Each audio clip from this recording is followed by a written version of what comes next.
Happy New Year, everyone. Thanks to everyone who has been supporting my channel, Guitar Players in Isolation, or maybe we just call it Guitar Players Still in Isolation. Took a few months off from my last video, but thought, as Ontario has now gone into its second full lockdown, I'd start up again and do another one. My guest on this episode is Tristan Avakian. I've gotten to know Tristan through a Facebook friendship and quickly discovered he's a monster guitar player. We talked about his start in New York as a rocker, and then his huge career in musical theater out of Toronto, and about him working directly with Brian May and Roger Taylor of Queen on We Will Rock You and Queen Extravaganza. Make sure to click that subscribe button and the bell notification button below. And also leave a comment. All this stuff really helps the YouTube algorithm show up my videos. Let's check out this clip of Tristan from New Year's Eve 2009 at Nathan Phillips Square in Toronto. And then we'll kick off with that interview.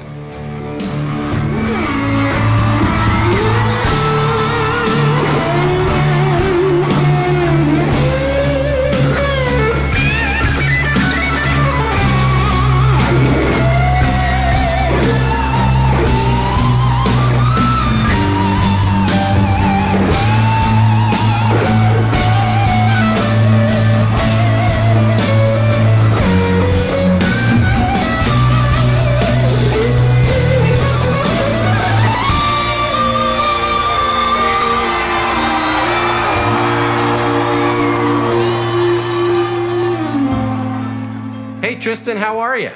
Hey, Arie. Am I saying that right? Arie, yeah.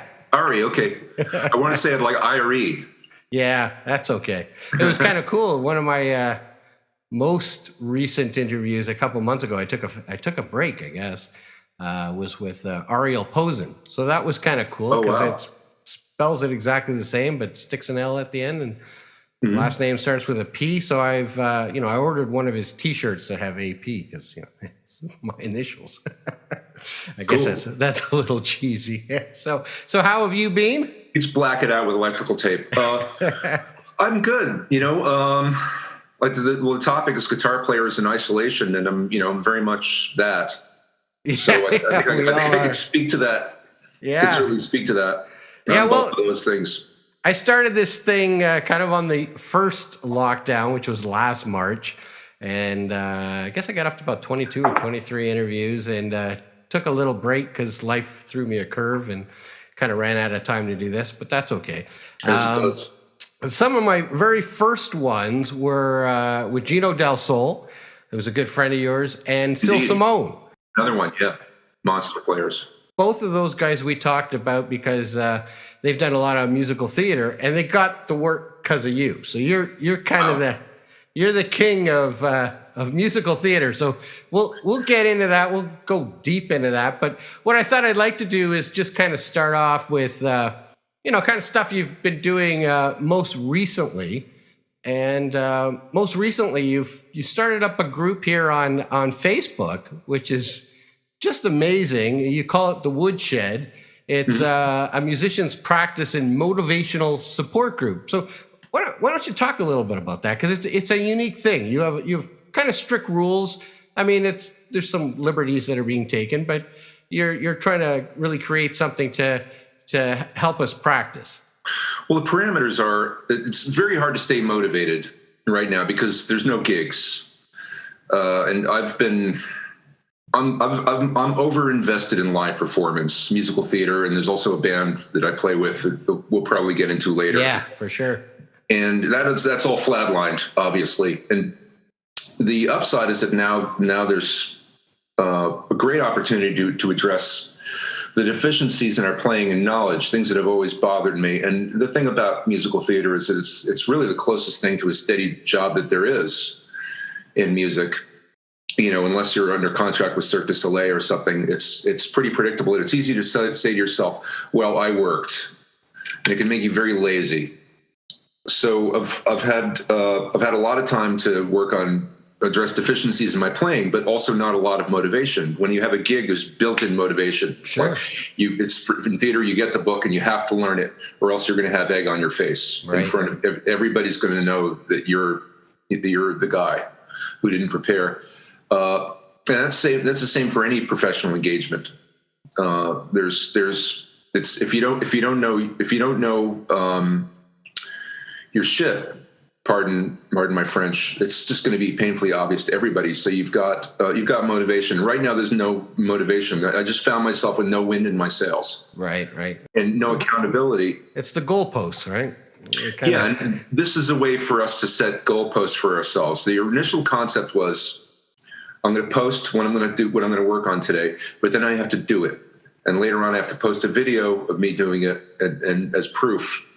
And like you said, there's been a lot of liberties taken with that. And, but there's also been a lot of enthusiasm and joy. People responded really well to this concept. It blew up overnight. There were like 200 members. And people are putting up an incredible diversity of wonderful things. And it's out of my control at this point. And I actually like that because when I look at my notifications, I don't know what to expect. And we've got everything from jazz to classical to rockabilly. And well, it's Jeff Alig, who's just like, he does all of that. Yeah. And it's been really inspiring. And I'm actually getting dusted by some of these guys. I'm not posting enough. It's pretty incredible, the talent that we have. Cause I think correct me if I'm wrong, but I think most of the people are kind of local to the GTA, kind of in that circle. Yeah. So I'm very fortunate to know like almost every guitar player in the GTA, from the guys who play the AC, and to the guys who play in front of it on the sidewalk. Yeah. And they're all great. And they're but since I am an American by birth, I'm a New Yorker originally, and I've also worked in New York and LA, and there's Nashville. There's guys coming in from all over, which is great. That's one of the great things about this sort of this world that we find ourselves in, especially with things like Facebook and Zoom. Those kind of geographical barriers are dissolving. Yeah, the world shrank. That's for sure. Yeah. No, it's great. I got you invited me, I guess, early when it started, and I've kind of been watching it. I had goals of putting something on there, but it was kind of busy. But I have an opening over the next week, so I think I'm gonna take advantage of your Woodshed page. Awesome, yeah, please do. I have to say, as a codicil to that the talent in Toronto and therefore in Canada is second to none in the world. As a matter of fact, really when I made my record, principally what I could do over again, if I could, is I would have done it all in Toronto instead of doing it on tour and using LA and Nashville guys, because the Toronto guys are better. And there I said it. Yeah. I said it. It's true. Like, a lot of my guests, just because it's my interest, so a lot of them have been heavy in the country space. But yeah, there's a lot of like top session guys in, the Toronto is their real home, whatever, John Diamond on bass, or Gary Craig on drums, or Johnson on pedal steel, and Paul Chapman. Like, you put these guys together, there's no difference in their skill level between session guys working out of LA or Nashville. I mean, they're top quality players. Yeah. We have them. we just don't have the 380 million people to support the industry, right? So so there is a little bit of a brain drain, but there's the talent's second to none, and the attitude is nicer, frankly. Yes. It's a cliche, but it's cliche because it's true. There is some truth to that. So for those watching who don't know Tristan, he became, as he kind of mentioned, a Canadian guitar player when he moved to Toronto from New York to do the musical We Will Rock You, and which he was hired and worked directly with Brian May and Roger Taylor of Queen. And he's also worked in many other musicals, in large-scale productions like Kinky Boots, Bat Out of Hell, Cirque du Soleil, Book of Mormon, and Come From Far Away. So that's kind of the quick on you. You've done much more, but let's kick off by if I could ask you to share your experience with working directly and auditioning for Brian May and Roger Taylor of Queen for We Will Rock You. Oh, that's a good one. Well, I actually didn't move here to do that show. I was under contract with Cirque du Soleil, and I was here on a tour break. It was kind of just luck, bad luck for a lot of people. we had Biloxi on the schedule, and it's a touring Cirque show sits down in each place for 6 to 8 weeks, and we were scheduled to go to Biloxi, and Hurricane Katrina basically wiped out the venue. It basically got washed into the Gulf. So they sent us home with half pay, which was a pretty good deal. And at this point, home was Canada. My now ex-wife, another long story, was in Canada, and getting settled in with our kids. The show had been on my radar for a long time. I'd seen production stills and stuff like that, and I was pretty excited about it. And I knew that it was coming to Canada, so I made some phone calls and I got in to audition. And to my surprise, I got the gig. And then the contractor asked me for my SIN number, and I didn't have one. Well, I had one, so he said, "Give me your SIN number." So I got it out of my card out of my wallet, and I said 9, and he said 9. You're not a resident, are you? And I said, well, no. He said, well, we can't hire you. Oh. And I guess the producer, Mervish, he called them, and they couldn't call. Brian and Roger had already left back for England, and you can't call those guys and tell them that you made a mistake. Right. So they had to hire me. They got me a favorable labor market opinion, shoved it into a stack with some of the guys who were consulting, who were coming over from the UK and Australia for previous productions. It got me in the back door that way. And I just paid withholding, and I promised to work on getting my residency legal, and I did. So I actually didn't come here to do the gig. It was a fortuitous combination of luck and circumstance. That having said, auditioning for Brian and Roger was a peak experience in my life. Yeah. I didn't sleep much the night before, I can tell you that. And I came in, and there's Jim Tate and Tony Zorzi, who went up before me, sitting there sounding like one big guy with 4 arms, like an incredible lock, and just killing it. So I saw that, and I thought to myself, okay, well, this was fun. Because I'd already been through the first round of auditions for the contractor and the musical director. This was the final for Queen. Right. And but I gave it my best shot, and unfortunately, my kung fu is preparation. I did a lot of preparation. I found a red special, which happened to be black. I rented it from Steve's Music. I got familiar with the switching, and I went on YouTube and I looked at everything that I could find. And I had the song list for the auditions, and one of them was One Vision, and I looked at live versions, which was fortuitous because they always reference live versions. Particularly Wembley. I looked at that was just luck again. I looked at the live version of Wembley, and there was a lick that he played, and I lifted it note for note. And when the section came around, I dropped into a gunfighter crouch because his eye line was a little bit lower than mine. He was sitting down in the control room. I locked eyes with him, and I reeled it off. And he looked startled. He was standing there with his arm crossed, and he went.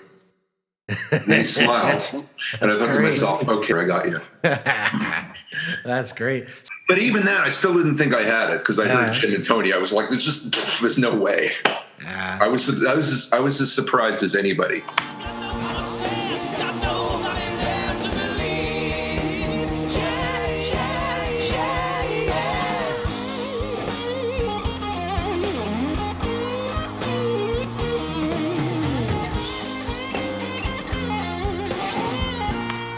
Awesome. So did you take it as far as playing with a coin? Yeah, but it's I go back and forth with it. It was very, very challenging. It's a wee thing. I don't have one handy, but it's a little bigger than a Canadian dime, and it's got a round edge. So you don't have the precision that you do, particularly for alternate picking. So when I've been away from it for a while, I have to reacclimate. I'm just like, what? How? Why? Yeah. But it really does make a difference, especially on the clean sounds, as you could probably hear. Oh, that's it. Just acoustically in the air, you can kind of hear that it adds a little bit of sparkle.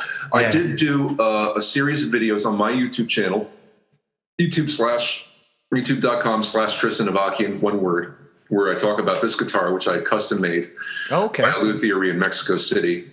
We co-designed it over the internet, and I talk about this guitar, and there's also some videos, some tutorials There's one called How to Sound Like Brian May, which is kind of a video companion to a guitar player article of the same name that I wrote with Matt Blackett years ago when I did a touring version of the show, the North American tour. I watched that video last night.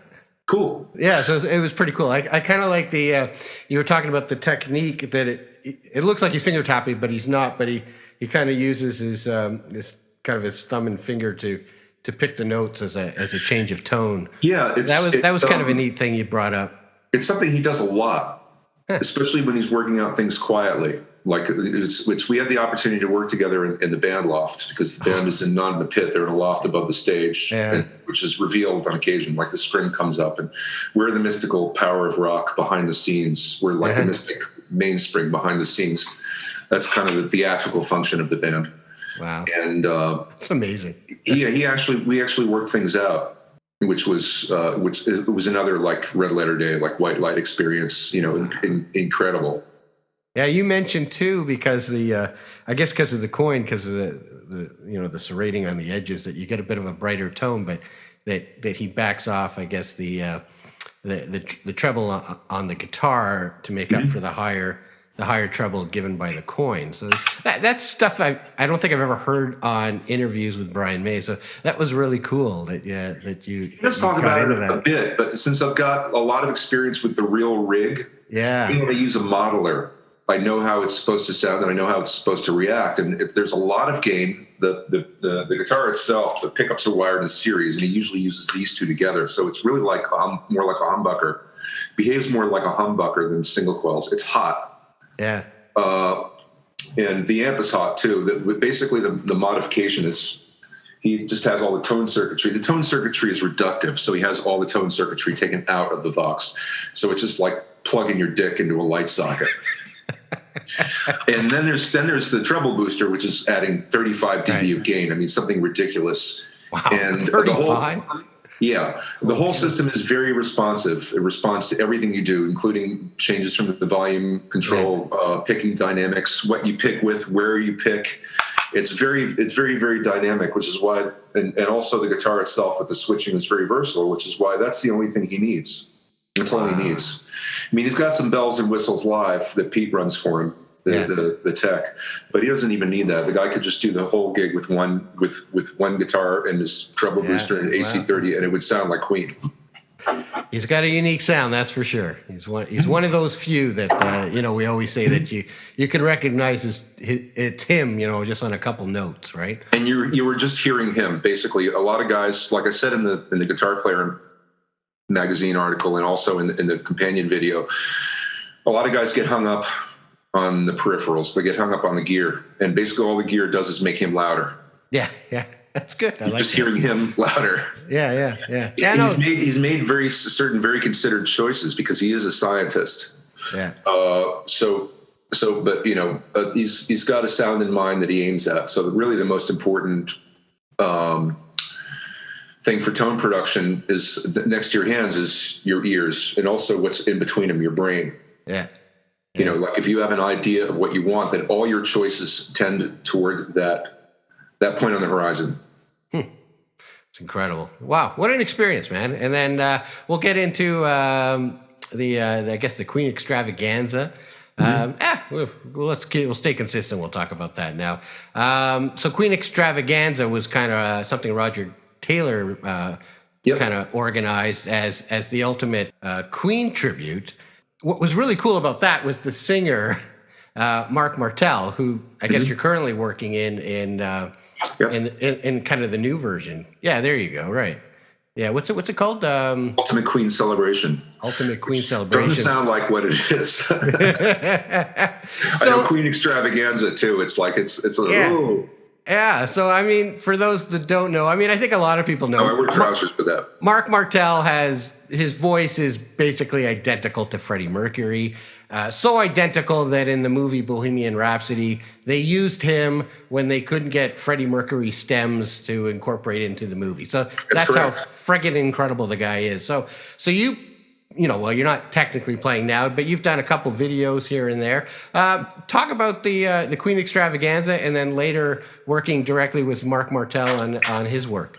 Well, Queen Extravaganza was really, I mean, I think Roger knew that he wanted Marc from the beginning, but for the rest of it was a real audition. Some people assume that because of my prior association with Queen, having done like a couple of productions of We Will Rock You, that I was a shoo-in, but I wasn't. I actually was kind of dismayed by this whole dog and pony show. There were online auditions that people could vote on. Wow. Yeah, which to me was horrifying. Yeah. You know, and so I actually emailed Brian and I said, "Do I really have to do this?" And he was like, "You know, it was email, so but I'm gonna do my best in person." Yeah, well, I'm afraid so. You know, it's really Roger's thing, and that's how he wants to do it. So I had to audition like everybody else. And I won it fair and square, and I was up against some pretty heavy guys who are my friends now, actually. Richie Castellano scared the shit out of me. So did Steve Zukowski. More of a Zeppelin artist, more known as like a Jimmy Page artist than a Brian May artist, but like an excellent musician. So yeah, it was by no means certain. I had to get in there and battle it out. And that was terrifying too. So where did that take you? That toured worldwide? It was North America, essentially. It was Canada and the U.S. And subsequently, it went on to do have great success overseas, but not with me. Oh, okay. It was they had to cut positions because it was simply too expensive, and mine was one of them. They just got Brian Gresham harmonizer, and they hired me by way of compensation. They hired me for the North American We Will Rock You tour, which was nice. Cool. The fact is that I had another job offer on the table, and I had to take it. I'd been waiting. They'd been delaying the tour for so long that I was running out of money, and I was under contract, so I was turning things down, and it was hurting me financially. So finally, they said, "Okay, well, we're going back out again, but go take this other thing, and we'll sort you out later." And they did. Oh, that's great. To their credit, yeah, they're which was really nice. They certainly didn't have to. They could have said, "Okay, on your bike, son." Yeah, get on your bicycle and ride. So. Yeah. So the Ultimate Queen celebration that came after Queen Extravaganza, right? Yeah. So that's something that Marc created on his own. Well, that's an interesting story too, because actually there was the producer was the one that created it. And it was haphazard. I'm hesitant to say that he even created it. He hired a Brazilian Queen tribute for a gig at the Rose in Brampton, the Rose Theater, and they didn't get their work visas. They didn't have their shit together. So a week before the date, they were like, work visa? I thought you were going to get us a work visa. So nobody had done it. So they literally couldn't enter the country. So this guy was scrambling and making phone calls. He knew Angus Clark from Trans-Siberian Orchestra, which I've also done. I did that one year. Because he used Angus for something, and Angus told him, "Why don't you just call Tristan? He's like the Queen guy, and he's already in Canada." So for better or worse, I do sort of have a reputation as the Queen guy. Yeah. That's okay. You could have worse. You could be a lot worse. It's really good music. Exactly. I have an irreverent attitude towards it, but I also the more that I play it, the more I respect it. Yeah. Oh, for sure. I take it very seriously. But anyway, so he called me, and he said, "Put a band together. I need a band in a week." So I started calling around, and none of my We Will Rock You guys here could do it. So I kicked it to Brandon Etheridge, who I'd done Queen Extravaganza with. He was the MD of the musical director of that and piano player. And I said, "Listen, you're in New York. Get some New York guys together and fly them up." And he did. So it was sort of an amalgamation. And then Mike Cohen came on board, who had played bass with the tour, and he's Canadian. So it's really half. And Marc Martel is a Canadian. Yeah, he's from Montreal, right? Yeah. With American citizenship, and I'm like the opposite. So it's it's like a mishmash of Canadian Americanism. Wow. And so there we were on the gig together. That we just got thrown together, and shortly afterwards, Marc left. Brandon had been let go from Queen Extravaganza because of a scheduling conflict, also, and then Marc got let go, which to me is utterly incomprehensible. Yeah.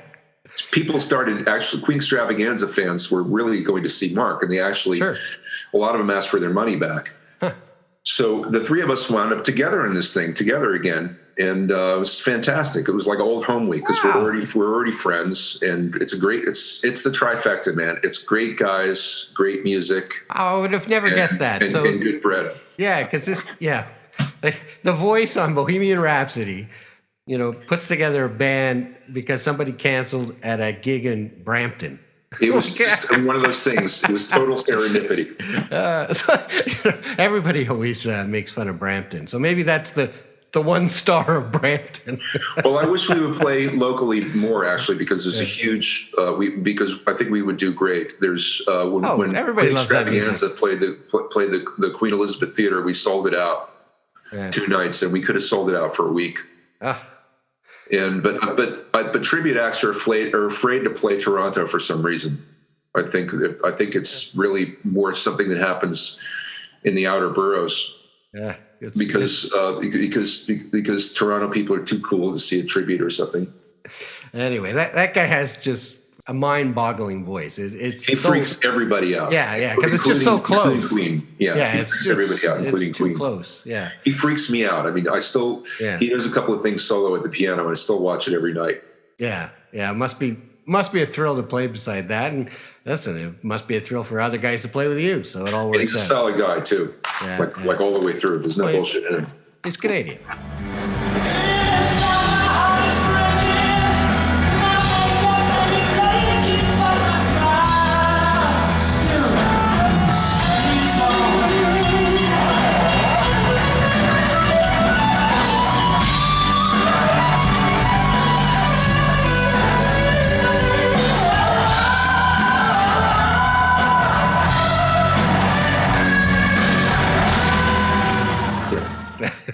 So let's jump back about how you kind of got started in music.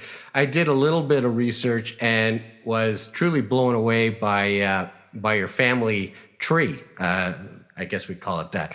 Let me just share with who's ever watching here. Your father, Arie Avakian, was a photographer and filmmaker. Amongst many projects that he was involved in, he co-directed Jazz on a Summer's Day, which has been noted to be the first film documentary of a musical festival, and that being the Newport Jazz Festival. Yep. And his brother, your uncle, George Avakian, was a hugely influential record producer in the jazz world, producing giants like Louis Armstrong, Miles Davis, Dave Brubeck, Keith Jarrett, for labels like Columbia and Warner. And your mother was an actress. I mean, so it was in you. Like, the creativity must have been in you. So tell us about your childhood and how this kind of weaved itself into guitar playing. Well, it's a funny thing because a lot of people, when they decide to have a career in the arts, they face a lot of resistance from their parents because it's not a real job. But to me, it is a real job, and it always has been. My dad didn't want me to do it because he didn't like rock and roll. He was like, rock and roll's full of hustlers, kid. You're not a hustler. You know what? He was right. I'm not a hustler. And I got my ass kicked severely several times, but I digress. Really what it was I discovered the guitar with rock and roll simultaneously, like a bolt of lightning thrown by Zeus from Mount Olympus. I heard Heartbreaker and Voodoo Child's Light Return the same day, and it was like, I was only 12, and that's what I wanted to do. So I'm still living with the decision made by a hormonal 12, 13-year-old. Right. Well, we all are, right? That's kind of the age when it hits you. And I did encounter some resistance, both from my father and from my uncle, because they didn't really think that rock and roll was real music. My dad really liked Chuck Berry. In fact, he insisted that Chuck's number be included in Jazz on a Summer's Day. And if I can digress for a moment. Yeah, do it. That's where Keith Richards first saw Chuck. At that Newport Jazz Festival? Yeah, from the movie. Wow. And it's in his book, Life. Oh, that's cool. So, yeah. Also, my uncle George introduced Ravi Shankar to the West, and therefore to George Harrison. So, I have my uncle and my dad to thank for basically the Beatles and the Stones. Oh, so it's no wonder I turned out the way I did. But they hated rock and roll. They thought it was corny. They thought it was for hicks and rubes. And my dad was a hipster. meant something very different in the 50s. Yeah. It meant possessed of secret knowledge, and you were supposed to keep it on the DL. You know, you wear your shades so nobody knows you're high, and you put on a tie and a jacket, and then you can live your life the way you want to, and nobody hassles you. And the hippies were coming out with their acid and blah and blowing everybody's cover. And George actually said to me once, you know, something like, "Rock and roll is just leather shorts and screaming." To which I probably said something like, "You say that like it's a bad thing." I mean, he definitely wouldn't have liked Marilyn Manson, and I do. Yeah. So I kind of said to myself, well, in my sort of childish way, well, okay, you hate jazz, you hate rock, so I'll hate jazz. And I went downtown to CBGB's in Max's Kansas City, and I kind of found my own thing. I started playing in punk rock bands. Wow. And I haven't really reapproached jazz until very recently. And they, you know what? They were right. It's a lot better. It's a lot more harmonically. Well, I saw you on your Woodshed thing. You were doing some Charlie Parker bebop stuff. Yeah, that's pretty cool. I'm educating myself, and that circles back to the whole concept of guitar players in isolation. Because on the one hand, we've got this tremendous opportunity to address our deficiencies in practice, and I've got this list. There's a blackboard that's on my wall. I don't do all of these things every day, but I try to do two. And this isn't a brag. This isn't like how great I am. Yeah. This is a list of my deficiencies. You're right. Well, they say that. A lot of people say that. Write it out. Yeah, you manually write it out. And at least I'm aware of them, which is a first. Yeah. For me. But I don't have like a set method I'm doing all the things that people tell us to do. Like I've got some books. I'm actually getting out books that I bought in the 90s and was too terrified to actually open. And now I'm opening them. I'm discarding the ones that I think are irrelevant, and I'm digging into the ones that I think have got some meat on them. And it's really hard because I'm working in a vacuum here. There's no I'm getting little pieces of the puzzle here and there, but it's really hard to put it all together. And I think the missing element, one thing is education. I didn't go to conservatory. But you went to Berkeley, right? I went to the College of Rock and Roll Knowledge. I did a summer course at Berkeley. Oh, it's not okay. When I was a teenager, and the best thing that happened was I met Steve Vai, and he gave me a couple of lessons. I read that. But it was a jazz school, and they really did not.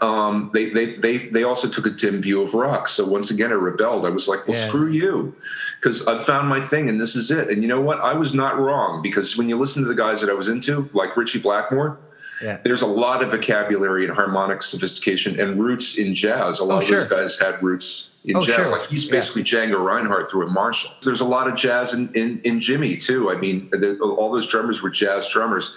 So I wasn't wrong, but it's my prejudice. It sort of left a gaping hole in my knowledge, which I'm now trying to fill by myself. And the missing element is other people, is well, first of all, in education, and also other guys who've been through the process.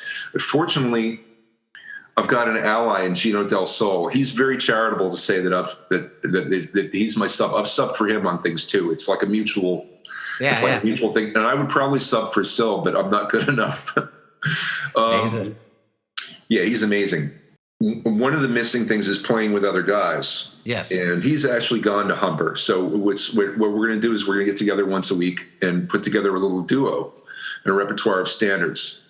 Oh, that'll be amazing. Yeah. Yeah, and in the spring, I hope to have that we have enough of a set together that we can start actually gigging out. We can start playing patios when lockdown lifts, and it'll lift even if venues aren't open, like at least there might be some patios that'll have live music. Like there might be gigging opportunities, because once again, it's really good to have a point on the horizon to aim at. Yeah, good for you, man. And he's a great guy. Yeah, he's just an awesome guy. And in musical theater, it's like everybody loves him. When he comes into sub, everybody's like, Gino! Yeah. And I'm like, what am I, chopped liver?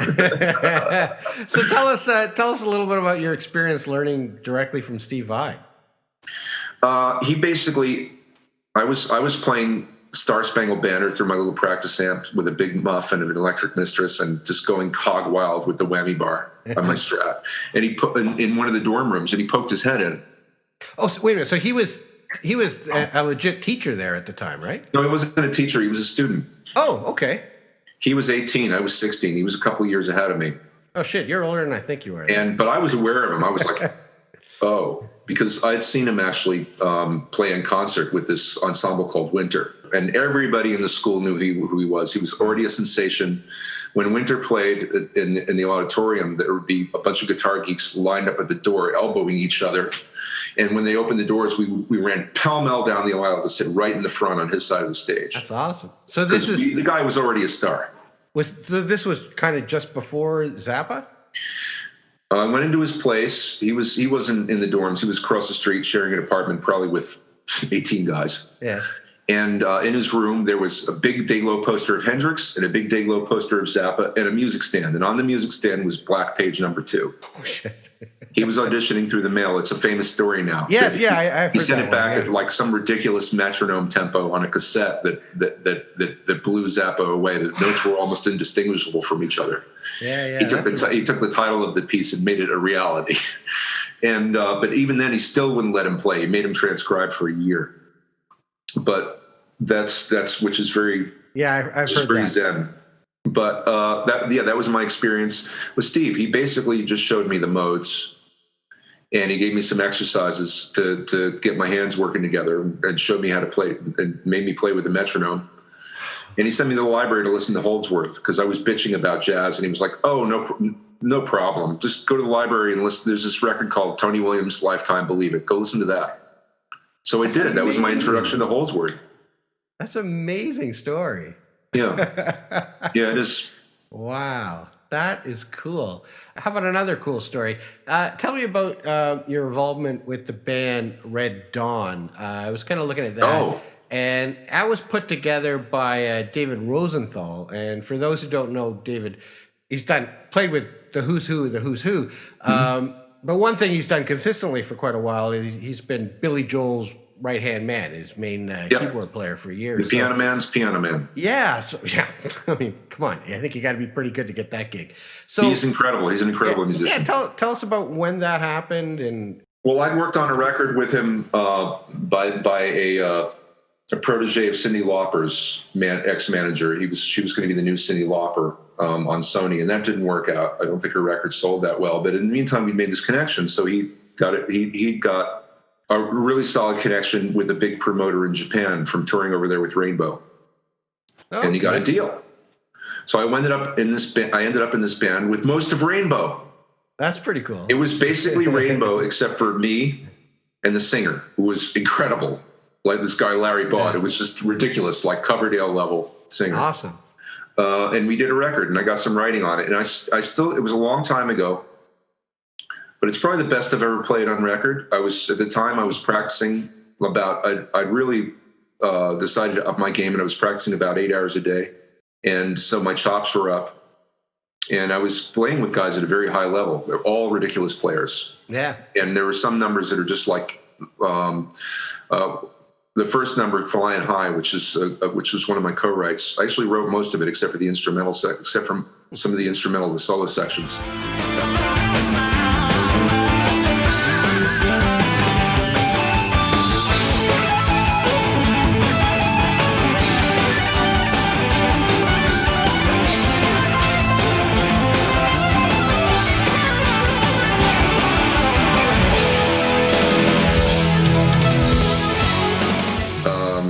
It's like Kill the Guy with the Ball.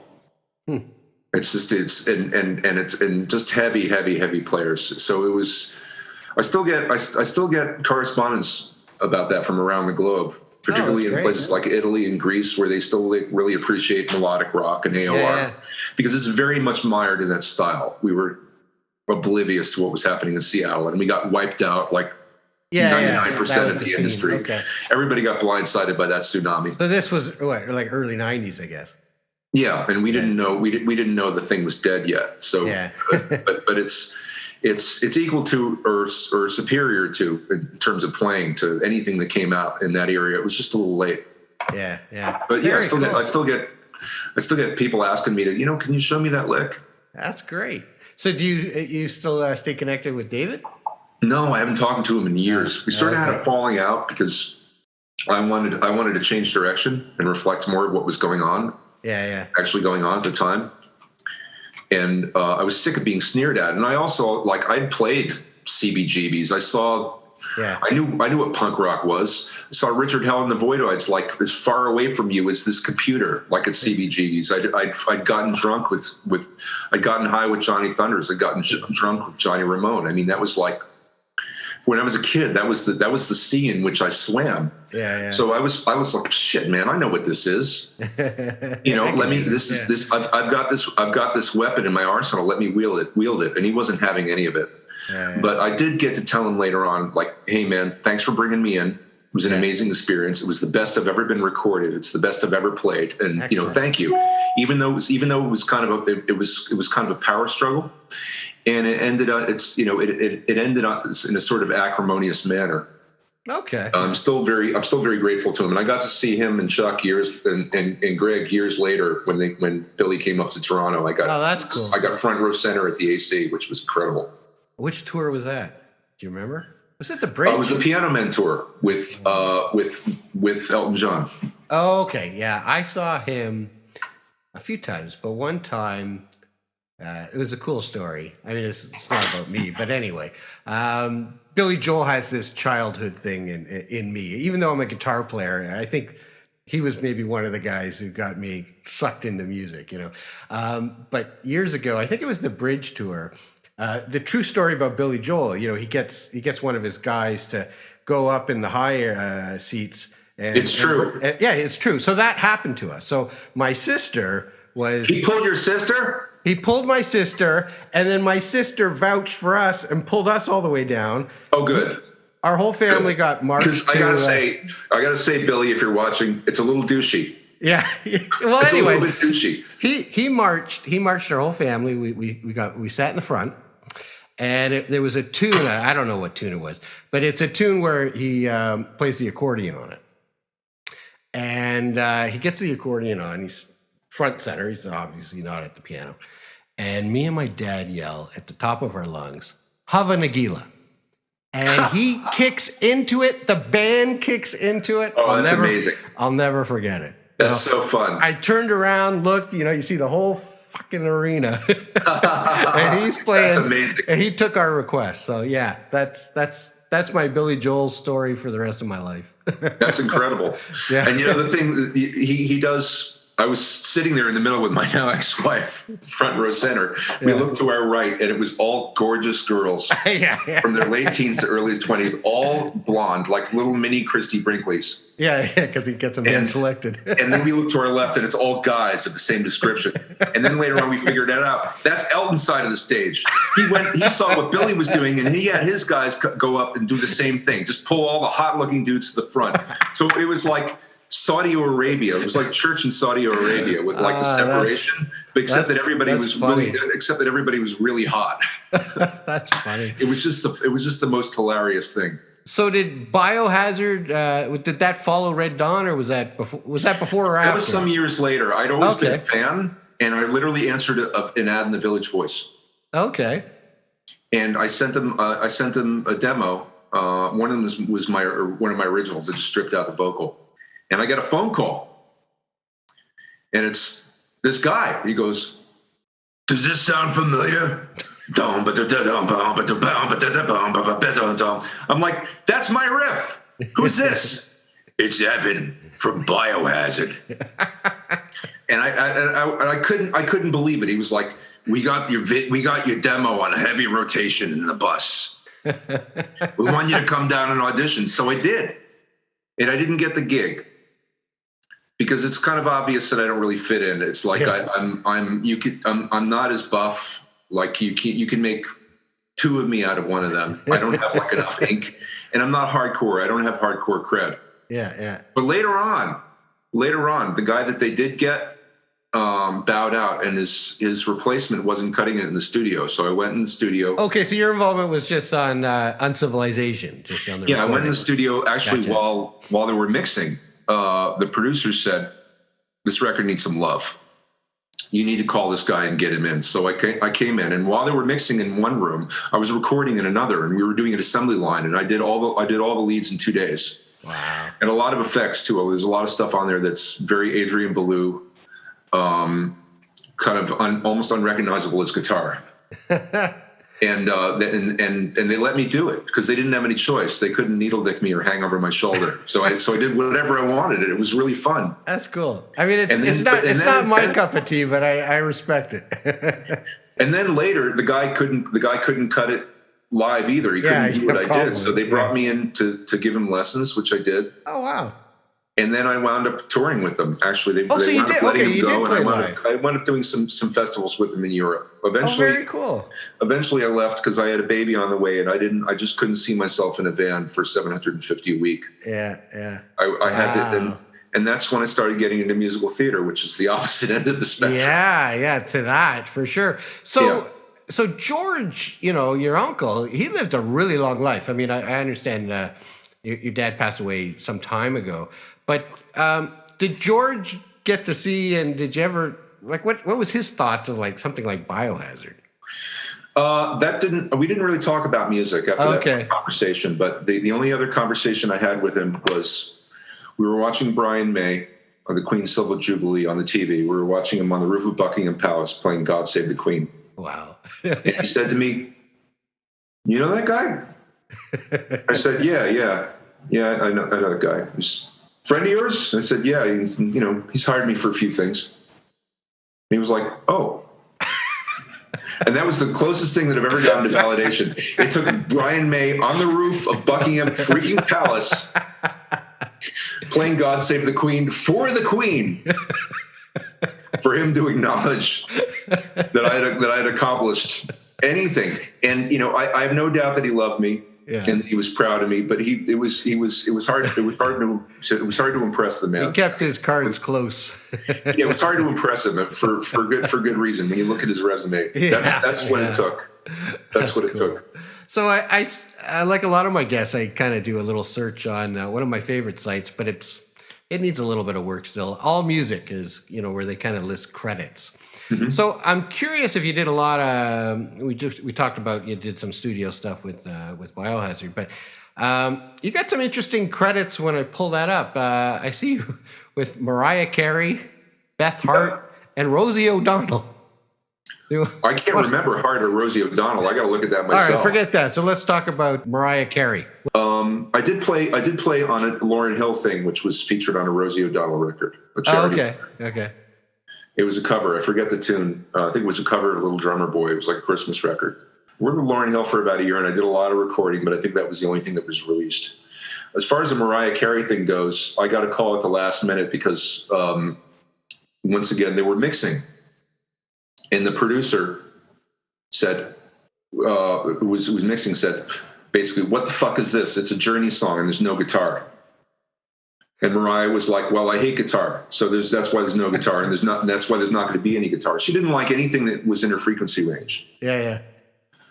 So they waited till she left the studio and then called a guy who I played with and wound up being the Columbia exec. And he called me, and I came in with my Soldano and my Anderson.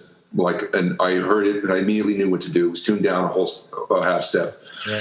So I loosened out the claw in the back of the Floyd Rose while we were listening down to drop it a half step. I tuned it, and I just played down the chart. And two things. One, I'm so quiet on the actual record that I'm like reverb return. But the check cleared. And two, I wasn't here to witness this, and I signed an NDA, so I never said this. But apparently, when Mariah came back into the studio, there was a bitch slapping, hair pulling fight between her and the producer.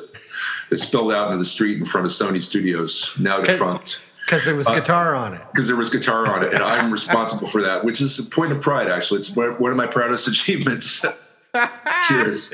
Cool. So did you do quite a bit of stuff that's probably not on that you're not getting credit for? I didn't do a lot of session work, and there's a very good reason for that, because New York has got Ira Siegel, Paul Pesco, and a bunch of other guys who were way better than me and more experienced and better connected. And I would basically get the calls that Ira didn't want because he was burned out. Because he did so much.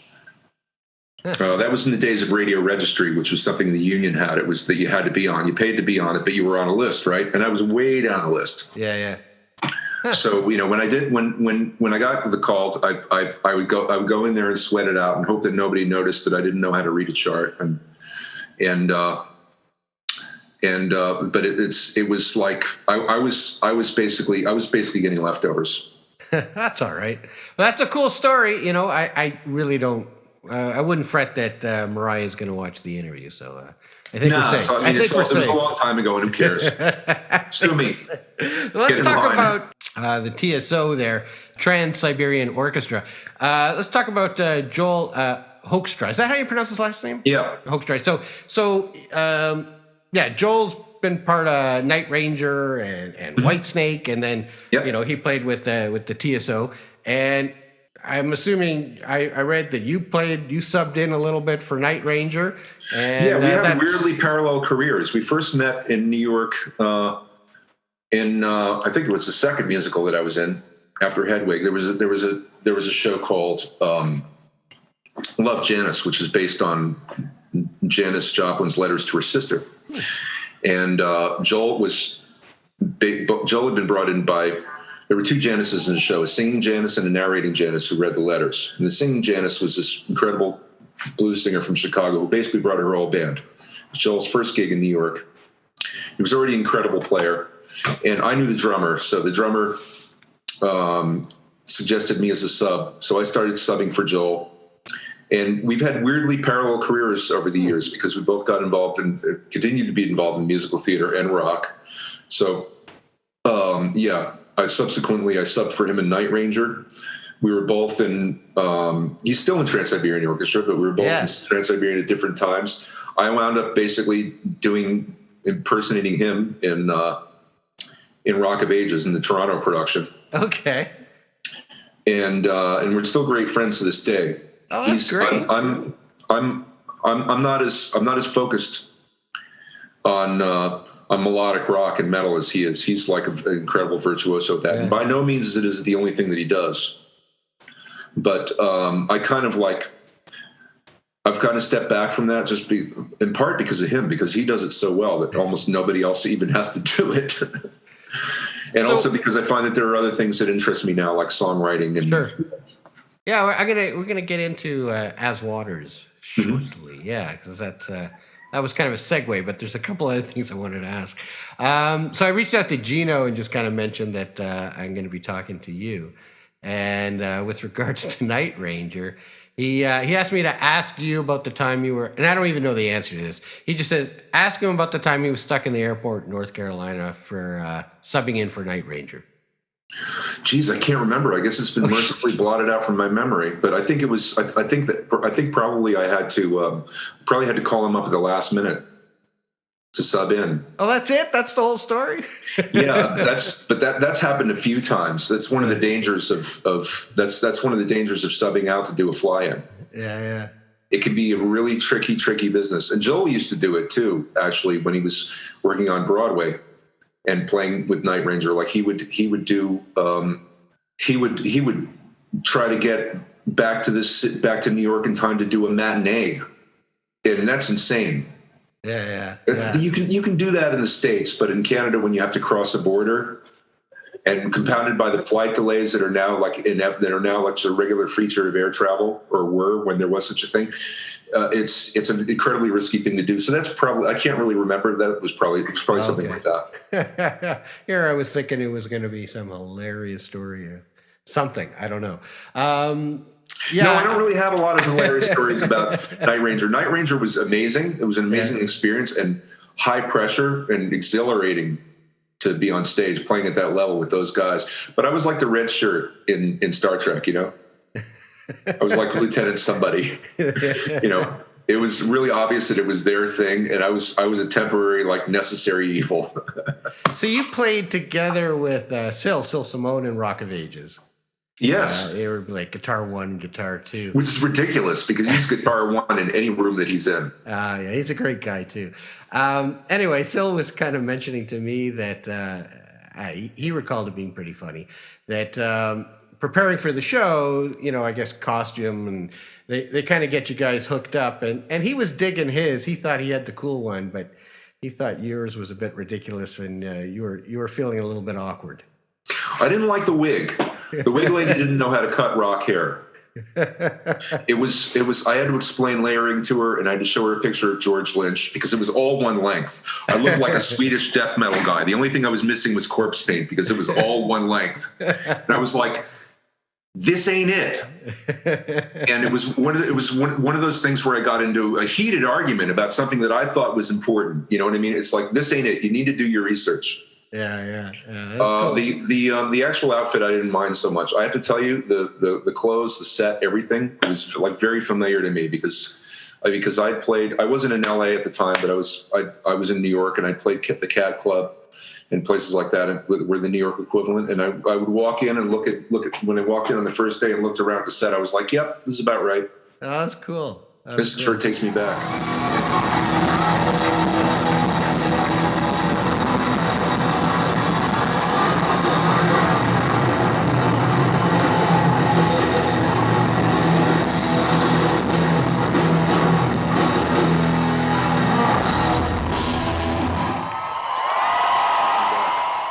So I had a lot of those clothes. I still got them somewhere in the back of my closet.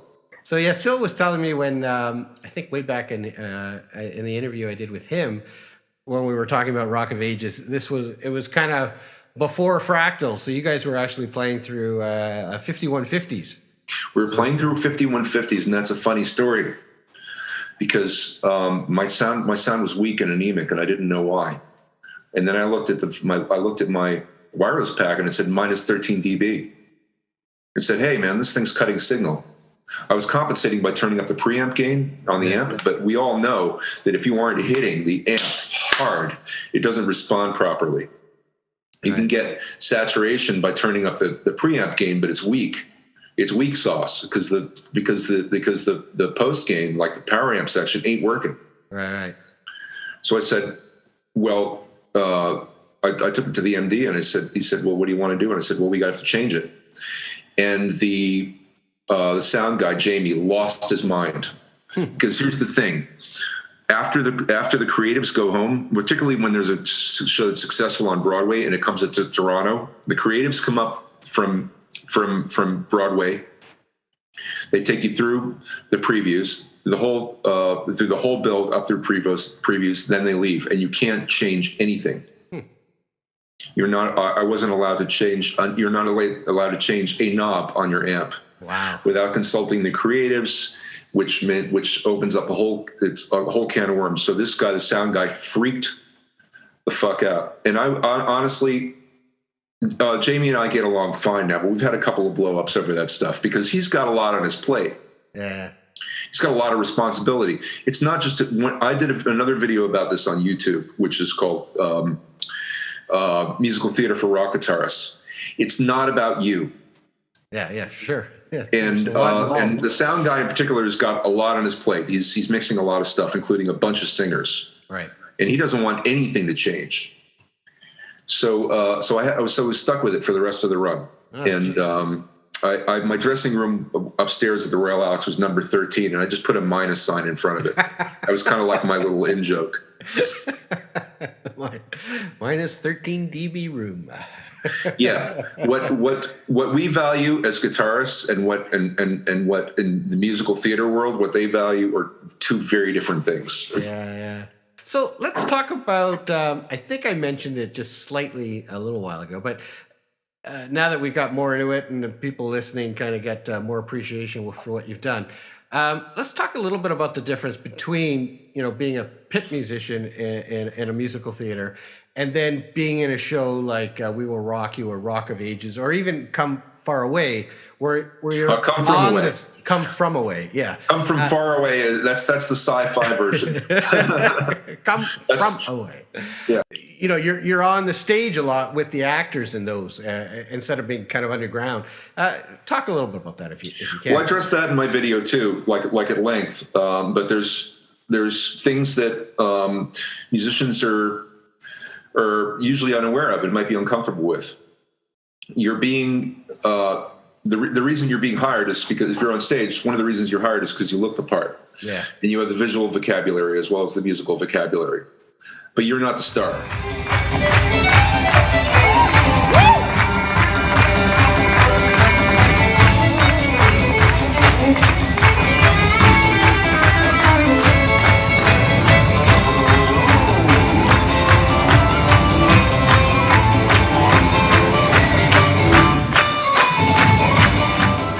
The show is the star.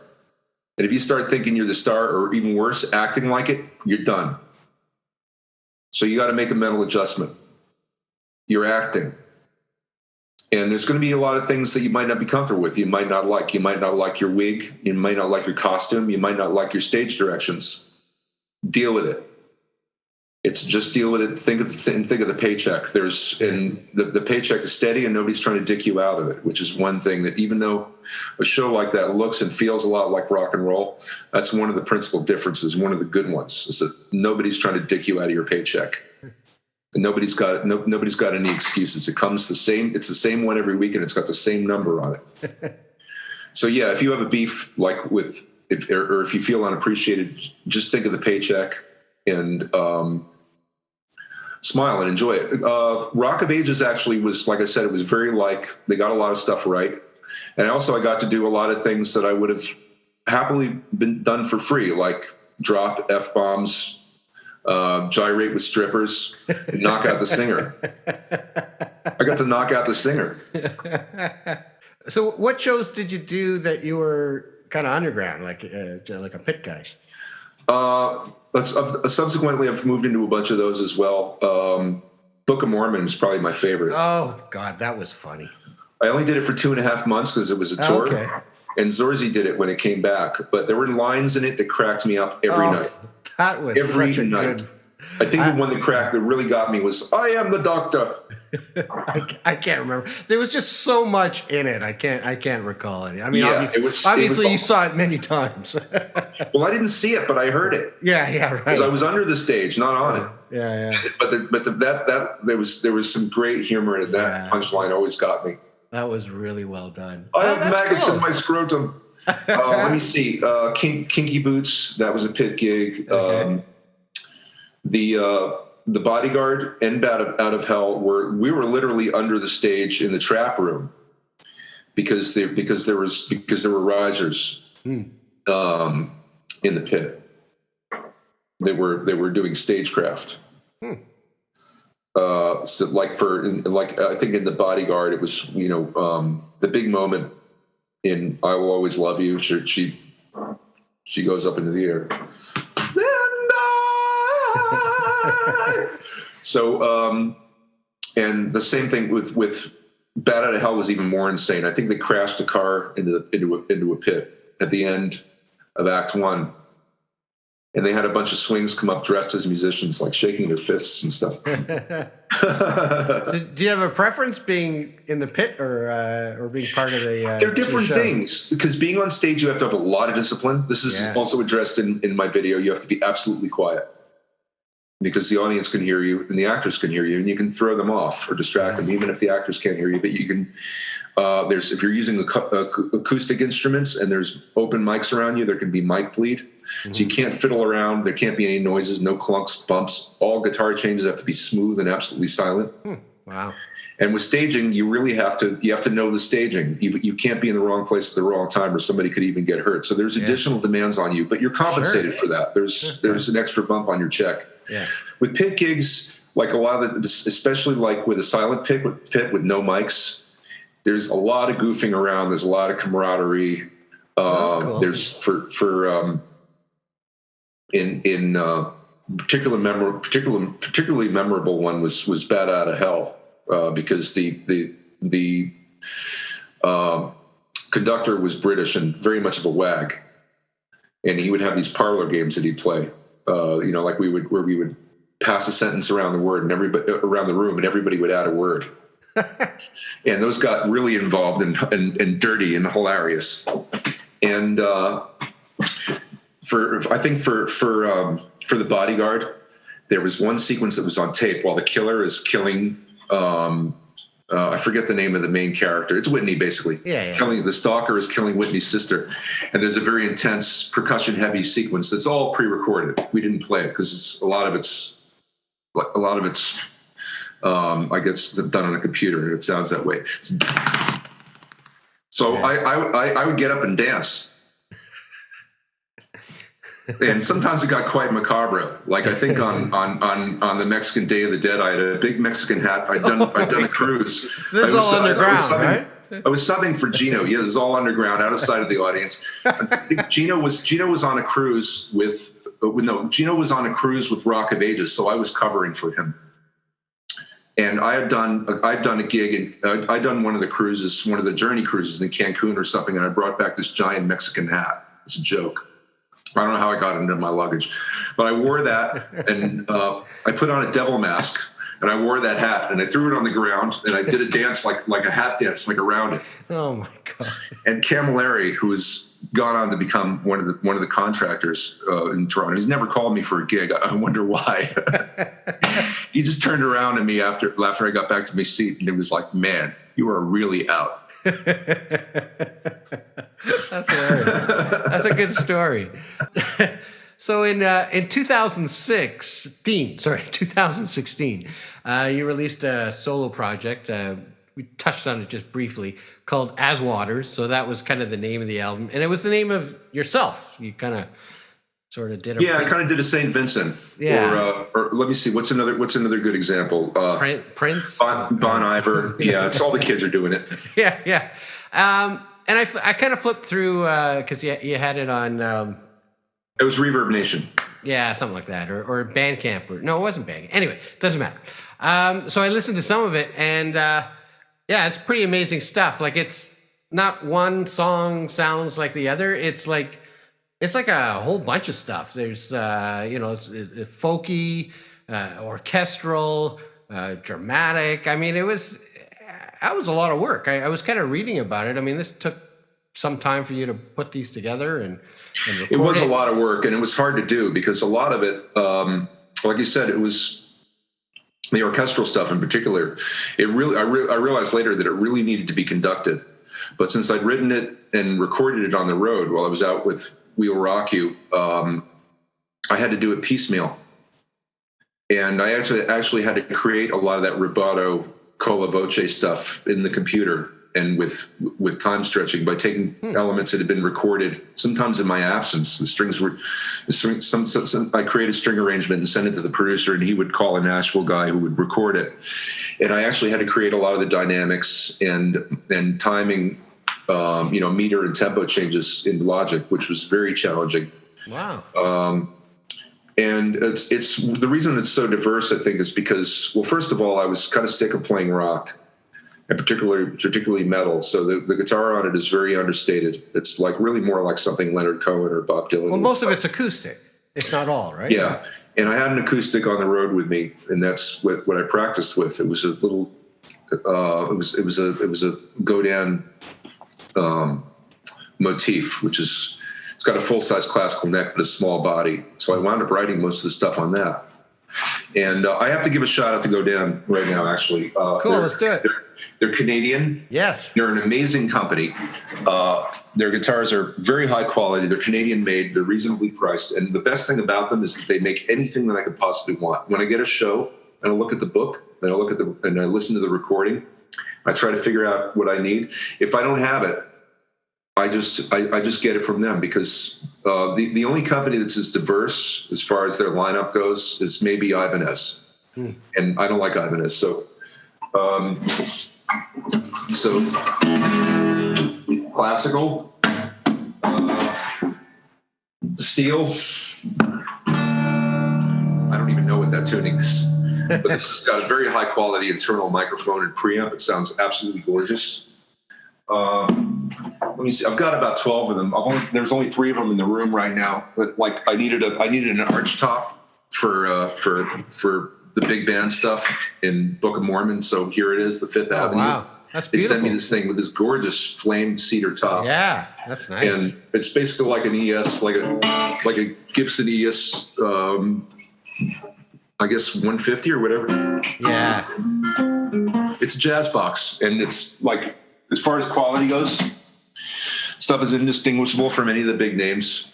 That's great. Like Fender or Gibson or whatever, and they're just incredibly great guys. Shout out to Godin. All Canadian, all Canadian hardwoods for the most part, and just absolute top quality and super guys, and not afraid of innovation, which is another thing that I like about them. Yeah. Good plug. I like it. That was good.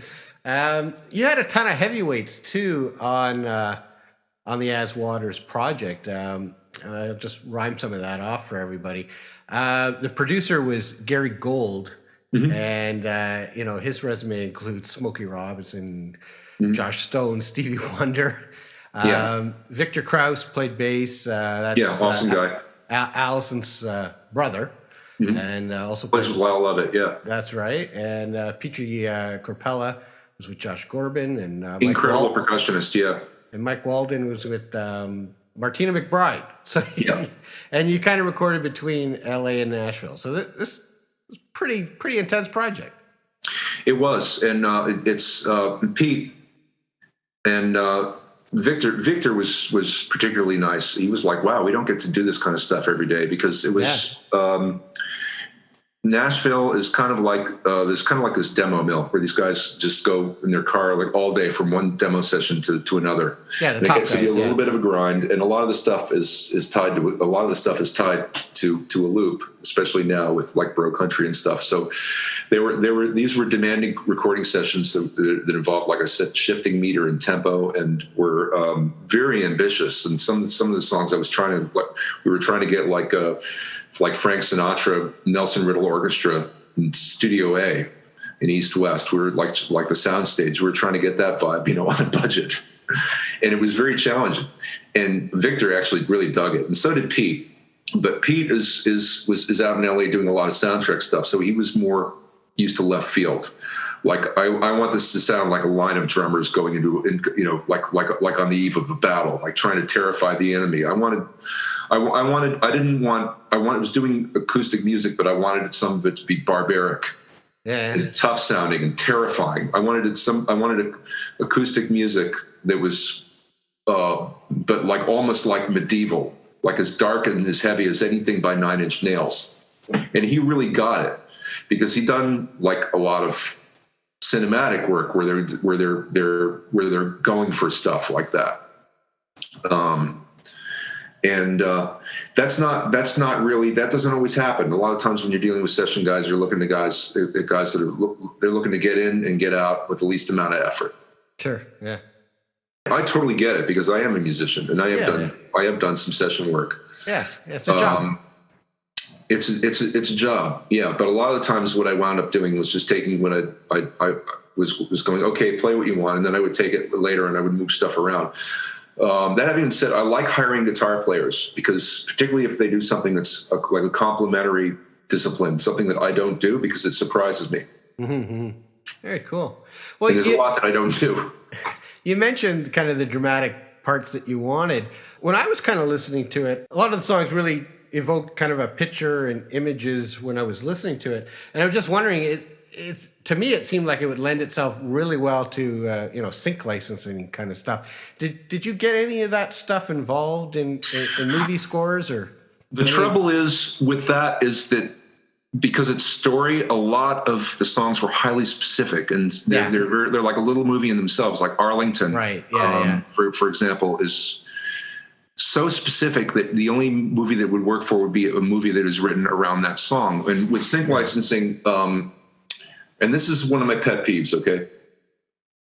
It's really become one of the only ways for songwriters to make money is to get their song in a hit series or in a movie. Yeah. And the way that you do that is you can't be too specific. Yeah. No, I've read that.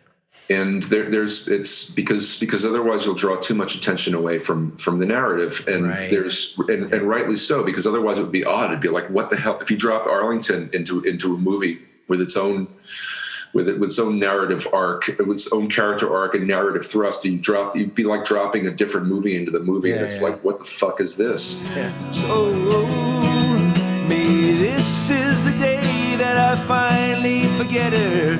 Guess I just had tried to sing someone this song, I'd like to have known you a little bit better.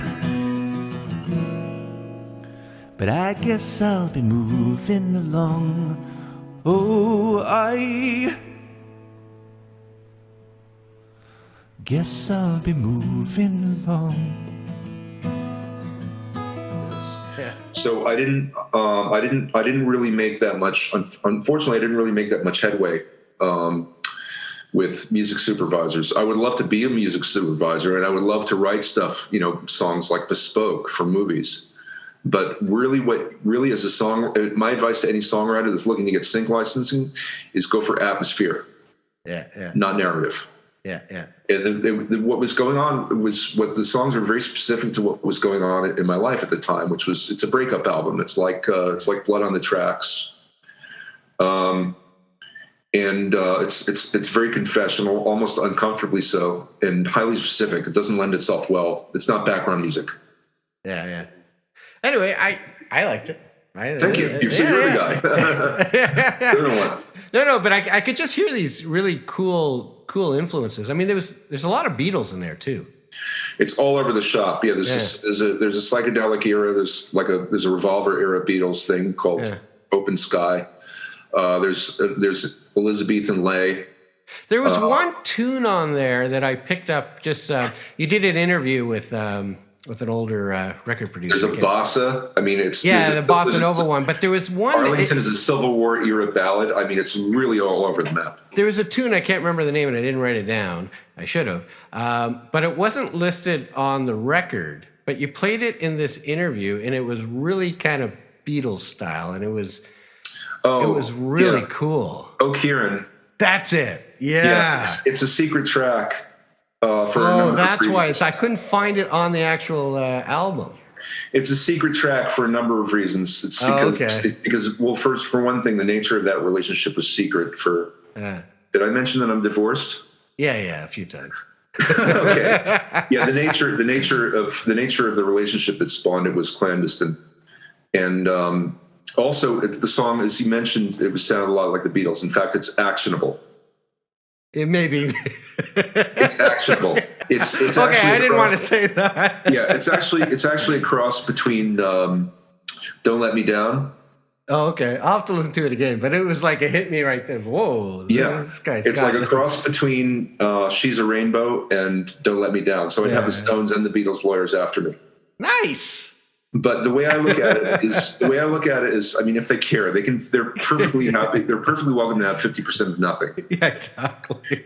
But the way I look at it is that for centuries, traveling troubadours and bards in the Elizabethan era, they would take songs that were airs, that were folk songs that everybody knew. Right. And these are the airs of my generation. So tough shit. Yeah. I'm going to take whatever's, as an artist, I'm going to take whatever's lying around and repurpose it. I thought it was really cool, and then I was trying to look for it because I was like, I would get a copy of this, and then I was like, it's not on that record. But anyway. Well, Gary refused to produce it. Oh, okay. Anyway, it was. He was like, he was like, man, this is just, you can't do that. And I was like, well, I'm going to. So I recorded it at Bill Bell's place in Toronto when I got back. Well, maybe you'll send me a copy. I wouldn't mind listening to it again. Absolutely. That was great. Anyway, I've had a blast talking to you. I haven't known you long, really just through Facebook. We've never even met in person. But I've been blown away by your talent that you've been sharing. Man. Yeah, that you've been sharing with everybody through Facebook. This woodshed thing is great. If you're a musician, go check it out on Facebook and join it. But just understand, it's not another avenue to. It's not an avenue for self-promotion. Yeah, don't share your fully produced music videos on it. But yeah, play along. By all means, come in and show us your process. And scroll around through the page because there's just some monster talent. Yeah, there's some gems there. We got our own Brian May in Toronto.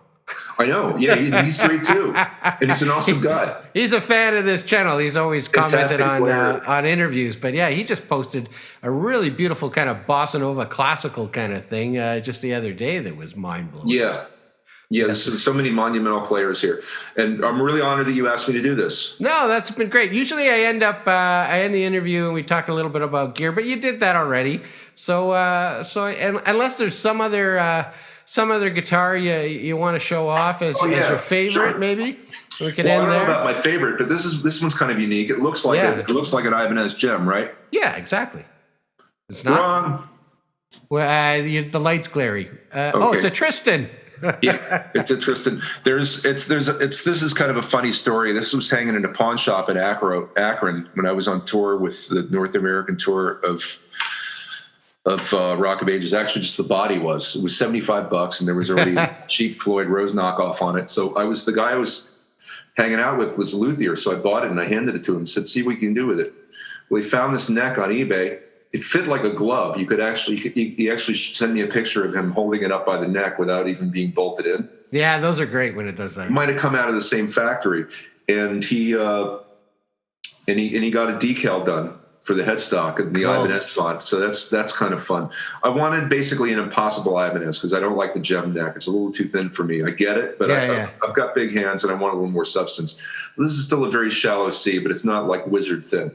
Yeah. And very cool. So is it like really? It's upgraded with like good hardware, I'm assuming. Yes. Well, as I went along, I found myself needing it more and more, and bits kept falling off it because they were cheap. It ended up with a good German Floyd Rose, a Sustainiac. I forget what this pickup is. It's a good DiMarzio, and it ended up being a full featured professional guitar. It's not. I wouldn't put it up against like a Japanese Atelier made gem, but it kicks ass on the Indonesian knockoff, the Indo Ibanez for about the same price. Show me. What do you got? No, I was gonna. You had your Tristan. I mean, the font's a little smaller. So this guy lives up a little north of Aurora. Eric Hansen, and under his name he wrote Arie Caster.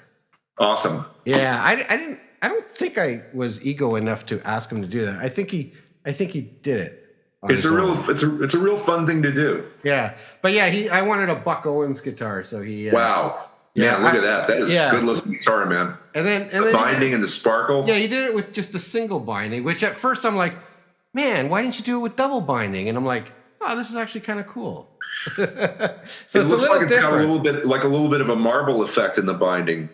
Or like tortoise. Is that just an optical illusion? No, it's just black. But it's a little relic, so it's a little yellowed. You can't really see that. And, sweet paisley pickguard too. Yeah, that he just put the white one on it, but I had this one earlier. And then the funny thing is, the great thing about Tellys is it's so modular, right? You can just do it. Yeah. But Brad Paisley came out with his own like a Fender artist series a couple of years ago, and he put the same pickguard that I have on mine, but I had mine on like 6 years before him. So you got to show me some country licks, man. So he stole it. Okay, I'm gonna go on Woodshed. Give me a day or two. There's this droning kind of thing that I keep working on. You know, where you kind of drone one note and then you pick up on the other ones. So anyway, that's my goal. I'm working on that, and I'll throw it up on the Woodshed. So Tristan, thanks so much. Everybody, check out. Well, you can't buy theater tickets, but when the theater comes back to life, go check them out. I think Mervis has got every intention of resuming, and Queen Extravaganza. We're putting up videos for the punters. Yeah, I see that. Mark puts up videos, and they all get like Marc Martel's YouTube channel, and they all get like a billion views, right? They get he gets an average of 10-20 million views. The Under Pressure video we got is almost at 1.5 million views. Oh now. Yes, you have a video where you talk about how to sing like David Bowie. So we won't talk about that, but maybe I'll interject here a little clip of you doing the Bowie with him doing the Freddie Mercury on that. Yeah, that's fun.